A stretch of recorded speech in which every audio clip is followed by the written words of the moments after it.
Orang yang menuduh ternyata akhirnya juga dituduh, bahkan telah dilaporkan. Orang yang mempertanyakan keaslian ijazah orang lain, justru keaslian ijazahnya sendiri amat sangat diragukan. Bukankah itu suatu keadaan yang membagongkan? Dan belum sampai selesai di situ. Tokoh lain yang sering muncul dalam isu itu adalah Roy Suryo. Dalam berbagai kesempatan ia mengatakan, kenapa harus kami yang dilaporkan? Harusnya yang dilaporkan adalah Dian Sandi.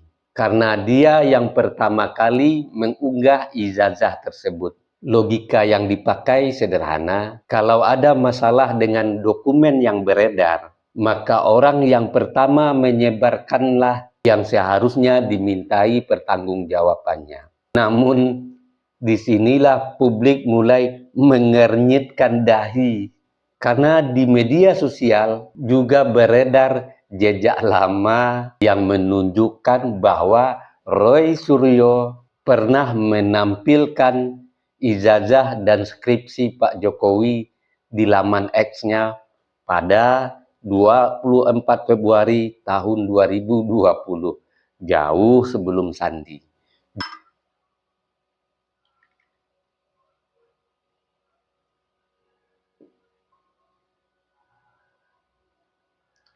Kadang dalam hidup ini yang paling keras menuduh justru adalah yang paling lupa bercermin. Hari ini kita menyaksikan polemik yang jika kita pikir dengan akal sehat, terasa sangat membagongkan. Seseorang menuduh ijazah Presiden ke-7 Republik Indonesia Joko Widodo sebagai ijazah palsu.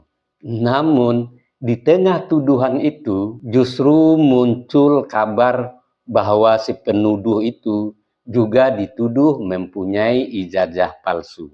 Di sisi lain, ada pula seorang tokoh lain yang berkata, kenapa kami yang harus dilaporkan? Harusnya yang dilaporkan adalah orang yang pertama kali mengunggahnya. Nama yang disebut adalah Dian Sandi Utama. Tapi kemudian publik menemukan jejak lama bahwa orang yang berkata demikian juga pernah mengunggah gambar berupa ijazah dan skripsi Pak Jokowi pada tanggal 24 Februari 2020 di platform X. Tokoh itu adalah Roy Suryo. Maka pertanyaannya menjadi sangat sederhana. Apakah ini benar-benar upaya mencari kebenaran ataukah hanya sekedar lingkaran tuduhan yang saling menunjuk tapi tidak pernah selesai? Mari kita lihat dengan kepala dingin dan dengan logika yang jernih. Sebentar lagi saya bahas. Bismillahirrahmanirrahim.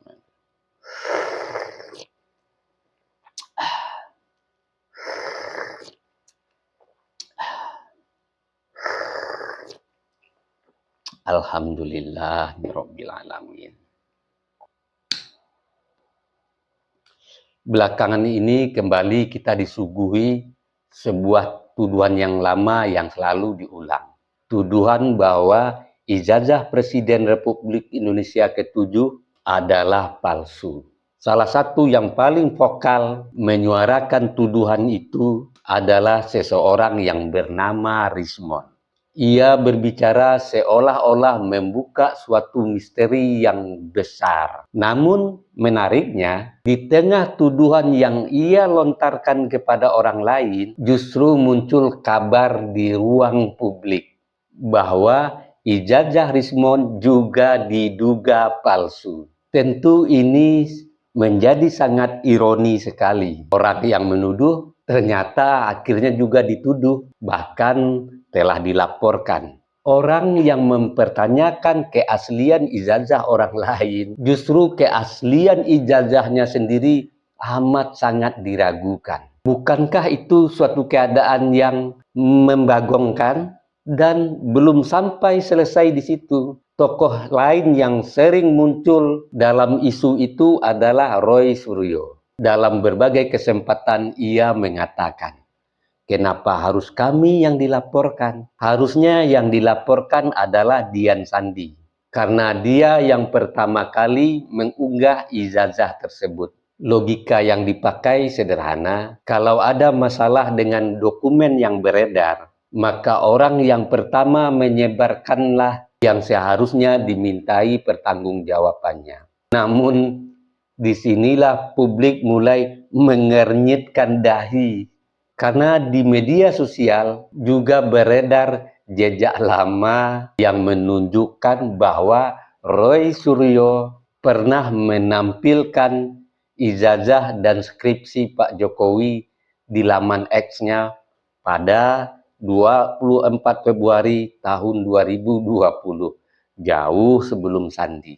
Jauh sebelum dia pernah dipenjara ketika masalah patung stupa. Dan jika benar demikian, maka pertanyaannya menjadi sangat sederhana. Jika menyebarkan itu dianggap masalah, lalu bagaimana dengan mereka yang juga menyebarkan itu bahkan jauh dari waktu Dian Sandi menyebarkannya?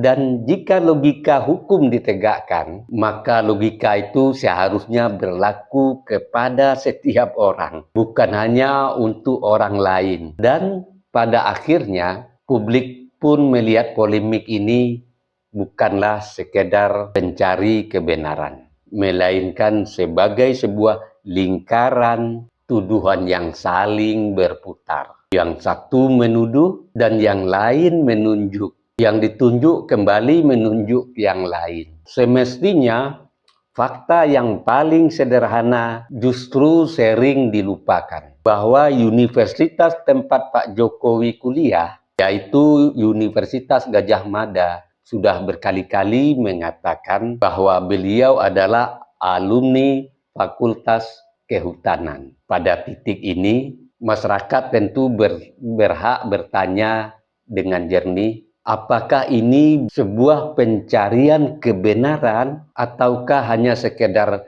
drama politik yang terus diputar agar tidak selesai? Karena jika logika mulai ditinggalkan, maka yang tersisa hanyalah kegaduhan. Dan kegaduhan tidak pernah membawa kita menjadi lebih dekat dari kebenaran. Sebelum saya akhiri, dengarkan gurindam ini.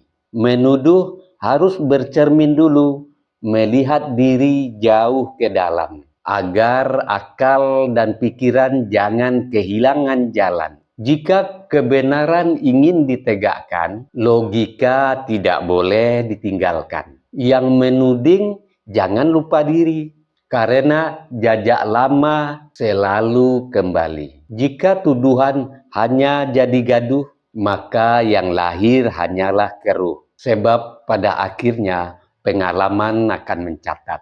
Kebenaran mungkin lambat, namun ia tak pernah tersesat. Saya Beni Budaya.